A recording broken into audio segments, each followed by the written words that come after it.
Hello everyone, எல்லாருக்கும் வணக்கம். Welcome to my channel Manchatti which means mud pot. இன்றைக்கி நம்ம சேனலில் ரொம்ப டெலிஷியஸான ஒரு ரெசிபி தான் எப்படி செய்கிறதுன்னு பார்க்க போகிறோம். உங்ககிட்ட ஒரு 3 to 4 minutes டைம் அண்ட் 2 முட்டை இருந்தால் இந்த ரெசிபியை ஈஸியாக நீங்கள் வீட்டில் செய்யலாம். 1 பர்சனுக்கு மட்டும் பிரேக்ஃபாஸ்ட் செய்யணுன்னா இல்லைனா குயிக்காக ஏதாச்சும் ஈவினிங் ஸ்நாக்குக்கு நீங்கள் ரெசிபி தேடிட்டு இருந்தீங்கன்னா கண்டிப்பாக இந்த ரெசிபியை நீங்கள் வீட்டில் ட்ரை பண்ணி பாருங்கள். டேஸ்ட் ரொம்பவே நல்லாயிருக்கும். இந்த ரெசிபி செய்கிறதுக்கு ஃபஸ்ட்டு நம்ம ஒரு மிக்சிங் பவுலில் 2 முட்டை உடைச்சிட்டு ஆட் பண்ணிக்கலாம். இந்த ரெசிபிக்கு 2 முட்டை தான் தேவைப்படும். நான் 2 முட்டை உடைச்சிட்டு மிக்சிங் பவுலில் ஆட் பண்ணியிருக்கேன். அது கூடவே ஒரு ஹாஃப் ஆனியன் நல்லா குட்டி குட்டியாக கட் பண்ணியிருக்கிறது ஆட் பண்ணிக்கலாம். அண்ட் கொஞ்சமாக கேரட், இது ஆப்ஷனல் தான். கொஞ்சமாக கட் பண்ணி வச்ச கொரியாண்டர் லீவ்ஸ், ஒரு 1/4 டீஸ்பூன் அளவுக்கு மஞ்சள் பொடி, 1/4 டீஸ்பூன் அளவுக்கு ஒயிட் பெப்பர் பவுடர்.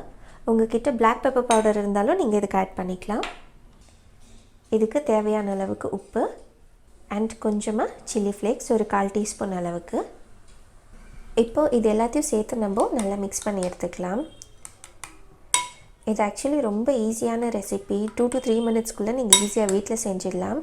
ஸோ கண்டிப்பாக இந்த ரெசிபியை வீட்டில் ட்ரை பண்ணி பார்த்துட்டு உங்கள் ஃபீட்பேக் என்னங்கிறத மறக்காமல் காமெண்ட்டில் சொல்லுங்கள். அண்ட் சேனல் ஃபர்ஸ்ட் டைம் பார்க்குற மாதிரி இருந்தால் மறக்காமல் சேனல் சப்ஸ்கிரைப் பண்ணி பக்கத்தில் இருக்க பெல் ஐக்கன் கூட ப்ரெஸ் பண்ணிக்கோங்க. பாருங்கள், இந்த முட்டை நல்லா மிக்ஸ் பண்ணியாச்சு. இதை இப்போ நம்ம சைடில் எடுத்து வச்சிடலாம். இப்போது இன்னொரு குட்டி பவுலில் நம்ம இதுக்கு தேவையான சாஸ் ரெடி பண்ணி எடுத்துக்கலாம். அதுக்கு நான் ஒரு 2 டீஸ்பூன் அளவுக்கு டொமேட்டோ சாஸ் ஒரு குட்டி பவுலில் ஆட் பண்ணுறேன். அண்ட் ஒரு ஹாஃப் டீஸ்பூன் அளவுக்கு சில்லி சாஸ். அண்ட் இது கூட நம்ம கொஞ்சமாக ஒரிகானோ ஆட் பண்ணிக்கலாம். நல்ல ஃப்ளேவர் கொடுக்கும் உங்களுக்கு, அதனால தான். இப்போ இது எல்லாத்தையும் சேர்த்து நம்ம ஒரு வாட்டி நல்லா மிக்ஸ் பண்ணி எடுத்துக்கலாம். இது மிக்ஸ் பண்ணுறதுக்குள்ளே ப்ளீஸ் இந்த ரெசிபி பிடிச்சிருந்ததுன்னா மறக்காமல் லைக் பண்ணுங்கள். அண்ட் உங்கள் ஃப்ரெண்ட்ஸ் அண்ட் ஃபேமிலி கூட மறக்காமல் இந்த ரெசிபியை ஷேர் கூட பண்ணுங்கள்.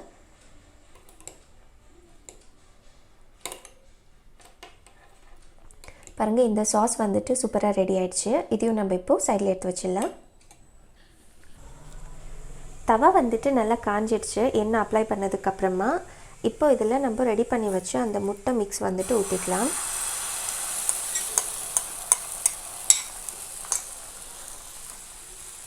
ஊற்றிட்டு எல்லா சைடுமே இந்த மாதிரி ஈவனாக ஸ்ப்ரெட் பண்ணிக்கோங்க.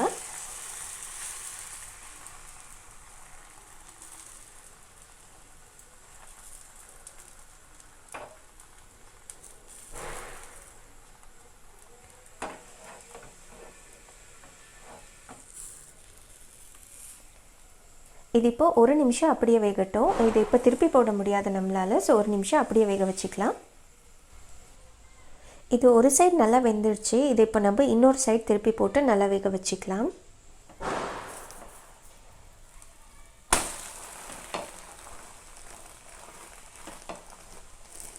இது 2 சைடுமே சூப்பராக வெந்துடுச்சு. இப்போ நம்ம ரெடி பண்ணோம் இல்லையா, அந்த சாஸ் நம்ம இதில் சேர்த்துக்கலாம்.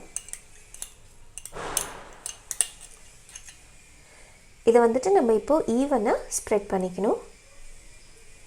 உங்களுக்கு நிறைய சாஸ் வேணானாலும் நீங்கள் இதுக்கு ஆட் பண்ணலாம். பட் எனக்கு சாஸ் கொஞ்சம் கம்மியாக இருந்தால் தான் பிடிக்கும்.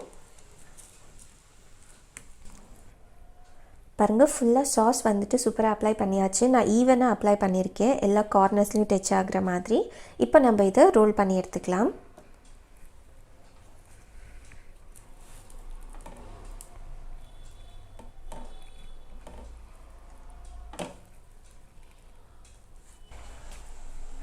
பாருங்கள், இது சூப்பராக ரெடி ஆகிடுச்சு. இதை எடுத்து இப்படியே நீங்கள் சூடாக சர்வ் பண்ணிங்கன்னா ரொம்ப ரொம்ப டேஸ்டியாக இருக்கும். பாருங்கள், ரொம்ப டேஸ்டி அண்ட் ஹெல்த்தியான எக் ரோல் 2 முட்டை வச்சு வீட்டில் ரெடி ஆகிடுச்சு. இந்த ரெசிபியை கண்டிப்பாக நீங்கள் வீட்டில் ட்ரை பண்ணி பாருங்கள். ஏன்னா டேஸ்ட் ரொம்ப ரொம்ப நல்லாயிருக்கும். உங்கள் எல்லாருக்கும் பிடிச்சிருக்குன்னு நினைக்கிறேன். இதே மாதிரி வேற ஒரு ரெசிபியோட பார்க்கலாம். until then take care.